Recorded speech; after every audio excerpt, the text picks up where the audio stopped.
Imaginez un monde où votre sort judiciaire est déterminé non plus par un juge en chair et en os, mais par une machine intelligente. Plus d'avocats plaidant passionnément votre cause, plus de magistrats pesant chaque mot, chaque circonstance atténuante. À la place, un algorithme, froid et implacable, évalue la probabilité de votre culpabilité, calcule les risques de récidive et vous assigne une sentence. Utopie ou dystopie, science-fiction ou réalité imminente. L'intelligence artificielle est déjà en train de transformer les tribunaux du monde entier. L'intelligence artificielle progresse rapidement et aucun secteur, pas même le plus régalien, ne semble lui échapper. Après la finance, la santé, la logistique ou encore la sécurité, c'est désormais la justice qui voit émerger des outils technologiques capables d'analyser des montagnes de dossiers, de prédire des jugements et, dans certains cas, de rendre des décisions pour des affaires simples.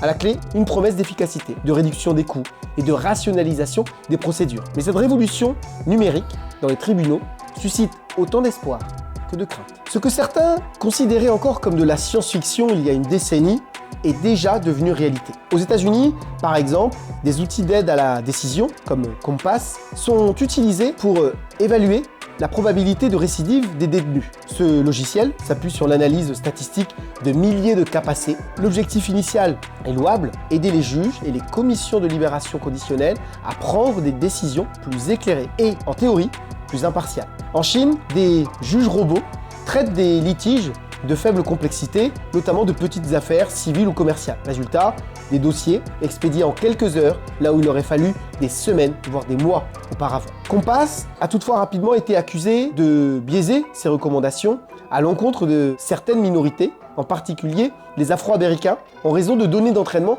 historiquement discriminatoires. Cela montre que l'IA, bien que dépourvue d'émotion, n'est pas insensible aux biais inscrits dans ces données. D'ici 2035, jusqu'à 75% des tâches administratives dans les tribunaux pourraient être automatisées. Cela englobe le tri des dossiers, la recherche de jurisprudence, l'examen de pièces standardisées et potentiellement la proposition de sanctions minimales dans certaines affaires mineures. En d'autres termes, l'IA est là, elle s'installe et promet une efficacité sans précédent. Mais quel est le prix à payer? Pourquoi une telle fascination pour l'IA dans les tribunaux? Les arguments en sa faveur sont nombreux. Impartialité apparente, un algorithme n'a pas d'intérêt personnel, pas de biais conscient ou d'émotions incontrôlées. Dans un monde idéal, il pourrait éviter certaines dérives humaines, comme le traitement différencié des accusés selon leur couleur de peau, leur genre ou leur classe sociale, ou encore selon l'heure du jugement. Si l'IA est correctement entraînée, la justice pourrait théoriquement devenir plus neutre. Dans certains pays, les tribunaux sont engorgés, entraînant des délais interminables. L'IA, ici aussi, en traitant automatiquement les cas simples, infractions mineures, contentieux administratifs, sans grande complexité, permettrait de résorber une partie de l'arriéré judiciaire. Imaginez une affaire de stationnement illégal traitée en quelques minutes grâce à un système automatisé, laissant ainsi les juges humains se concentrer sur les affaires graves et complexes.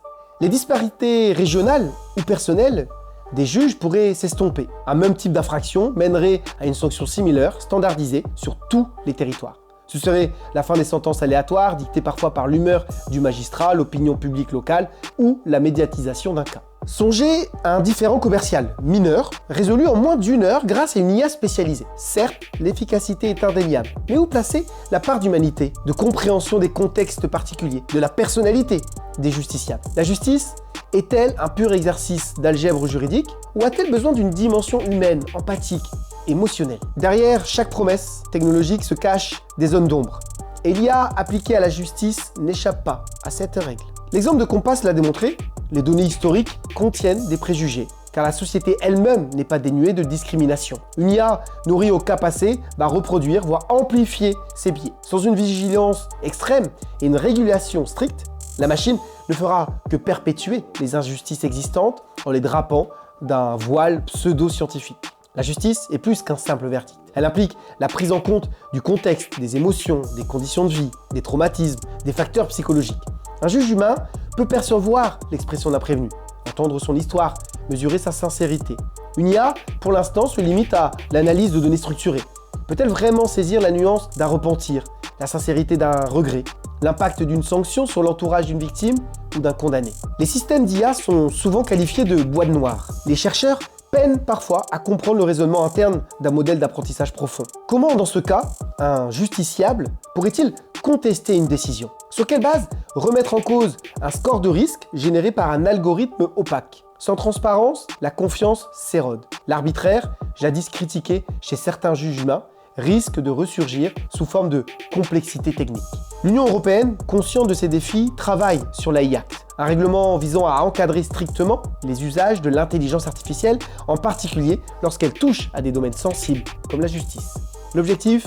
Imposer de la transparence, garantir une traçabilité des décisions automatisées et interdire les systèmes jugés à haut risque s'ils ne répondent pas à des critères éthiques stricts. L'avenir de la justice dopée à l'IA se décline donc en plusieurs scénarios, sur un continuum qui va de l'assistance technologique à l'automatisation quasi totale. Du côté de la justice augmentée, dans ce scénario, l'IA n'est qu'un outil, un assistant extrêmement performant. Elle analyse des montagnes de jurisprudence, repère les incohérences, suggère des peines probables, aide le juge humain à trancher plus rapidement et avec davantage de pertinence. Mais in fine, la décision appartient toujours à une personne formée qui porte la responsabilité morale de son choix. Cette approche séduit car elle combine le meilleur des deux mondes, la puissance de calcul de l'IA et la sensibilité humaine. Du côté du scénario justice automatisée, on peut pousser le curseur à l'extrême. Le juge humain devient marginal, les litiges simples puis de plus en plus complexes sont gérés par des algorithmes. L'objectif, éliminer toute subjectivité, gagner du temps, réduire les coûts, uniformiser les sentences, mais à quel prix? La confiance du public pourrait s'effondrer, la justice devenant un service purement technique, sans âme, sans visage. Les citoyens accepteraient-ils de se faire juger par des programmes qu'ils ne comprennent pas? Et comment protéger les droits fondamentaux lorsque l'humain est relégué au second plan? Si la justice se réduit un jour à une équation, un ensemble d'inférences statistiques, comment garantir le respect des droits humains, l'écoute de chaque histoire personnelle, la prise en compte de l'ensemble des facteurs qui font la richesse et la complexité d'une affaire judiciaire et de la justice? L'intelligence artificielle n'est ni bonne ni mauvaise en soi. Tout dépend de la façon dont nous l'intégrons dans notre système judiciaire. Elle peut agir comme un formidable accélérateur de procédures, un outil précieux pour réduire les arriérés et apporter une forme d'équité statistique. Mais l'histoire nous enseigne que la technologie, sans garde-fou, peut amplifier les inégalités, masquer des injustices, déshumaniser ce qui devrait rester profondément humain. Le choix qui se dessine est fondamental. Voulons-nous d'une justice purement technocratique ou préférons-nous une justice augmentée où l'IA demeure un allié de l'homme et non son successeur? Et vous, quel est votre avis? Jusqu'où êtes-vous prêt à laisser une machine influencer, voire décider de l'avis des justiciables? Pensez-vous que l'IA peut réellement rendre justice ou craignez-vous une dérive froide et impersonnelle des tribunaux? Partagez vos réflexions dans les commentaires. Et n'oubliez pas de vous abonner. Je suis Cyril de Polaria, la société experte pour définir et mettre en œuvre votre stratégie IA pour créer, innover et gagner en performance. Si vous souhaitez apprendre à utiliser l'intelligence artificielle plutôt que de la subir, nous avons conçu pour vous un guide exclusif pour exploiter toute la puissance de l'IA au service de vos objectifs. Cliquez sur le lien en description et reprenez dès aujourd'hui le contrôle de la technologie.